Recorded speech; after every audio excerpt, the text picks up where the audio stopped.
Yo, may galap shoutout sa ating mga kaiskonyo dyan. Nakakatawa lang ang balita. Akala ko ba, happy sila kay Honey? So ngayon, eto tatalakayin natin. Si Apple Nieto ng District 3. Mukhang tatakbo na sa District 3 bilang congressman yata. Yata lang naman ha. Parang parang mas happy sila kay Isko. Tingin ko lang, hindi sila happy rin sa kabila. At least, di ba, nagiging bright na yung mga tao. Isa-isa yatang naglilipatan na. Isa-isa yatang nag-aayawan na. Mukhang pansin ko, marami nang tatalon. Mukhang pansin ko, marami pang lilipat. Ganadong magsikilos yung mga dummy account o yung mga troll account ng kabila. Kasi sinabi na nabayaran ng 100 million si Apple Nieto ng District 3. Ay, naku! Yan ang ginagamit nila ngayon, pantira, para hindi bumaba sa rating si Congressman Chua. Mukhang palitan na nakaupo Sabi ko naman sa inyo iba ang taong may nagawa sa lagi lang umangawa. Kasi ang problema, Imbis kasi na pataasin niyo yung rating niyo, imbis kasi na magpakita kayo ng pakitang gilas kayo sa mga Manileño, ang inatupag ng mga tao sa kabila manira. 'Di ba? 'Di ba? Hindi tataas ang rating nyo kung maninira lang kayo. Kasi ang target nyo, pabagsakin ang kabilang kampo o ang your choice. So, hindi nangyayari kahit anong gawin nyo. Dinoble na nga yung 5,000 ni Isko with hygiene kit pa at mga dilata. Pero, nga pa rin. Magugulang na mga tao Magugulang na yung mga tao. Alam naman nila na bakit sila lilipat o boboto sa kabila. Alam naman nila yung perang natatanggap nila, pera rin ng gobyerno ng Maynila. Hindi naman talagang dinukot sa sariling bulsa. No, 'di ba? 'Di ba? Hindi na ako magtataka. Kumbaga baka sakali sumunod yung kapatid niya, hindi natin alam kasi nauna na yung isa, nakakaramdam na sila na hirap nga naman yan, ang tagal mo nang nakapwesto, ang tagal mo nang nakaupo, dekada ka nang nakaupo. Tapos, sa isang iglap, mawawalan ka ng pwesto. Nauna na yung kapatid, nauna na si Apple Nieto, ng District 3, o konsehal yan, di ba? Baka sumunod na yung Vice. Pwedeng, hindi natin alam pwedeng mag-congressman, si Apple Nieto, or manatili sa pagiging konsehal. Tapos, di ba? Tumalo na yung kapatid Tumalo na yung kapatid. So, hindi malabo na tumalon din, Hindi malabo na tumalon din yung lalaki. Kumbaga, inuunti-unti na. Magugulat kayo, yung magkakampi ngayon, ito hindi natin alam.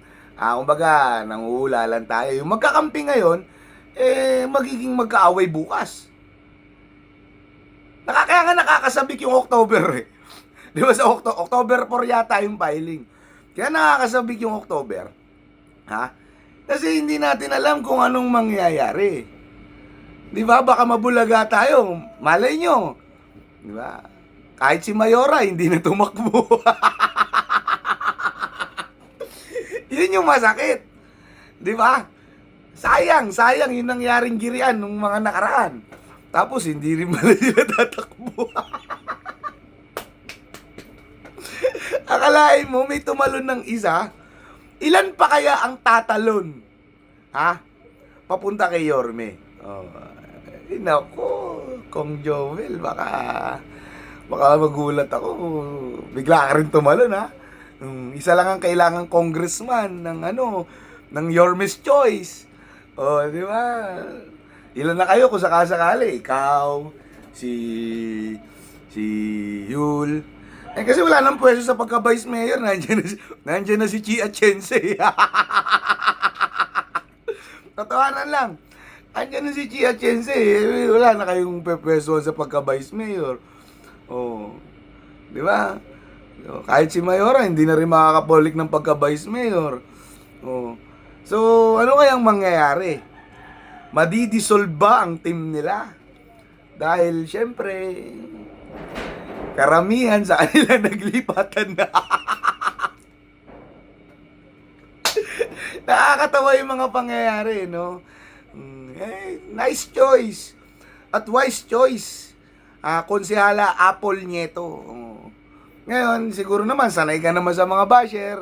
Hindi mo naman siguro hindahin niya. Sabi ko, 100 million daw. 100 million daw ang binayad kay Apple Nieto.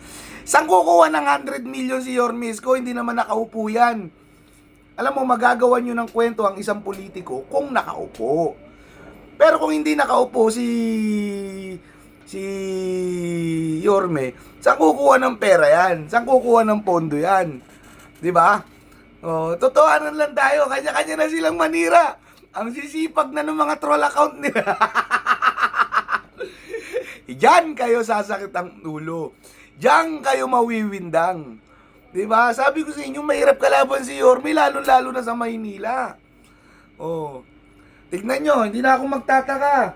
Sabi ko nga, bago mag-eleksyon, lahat yan, simpatya na kay Isko. Oh. Yung ginagawa nila, naku, patay tayo pag nakaupo si Yorme. Paano yan? Kailangan may makipagbati na tayo. Paano karamihan?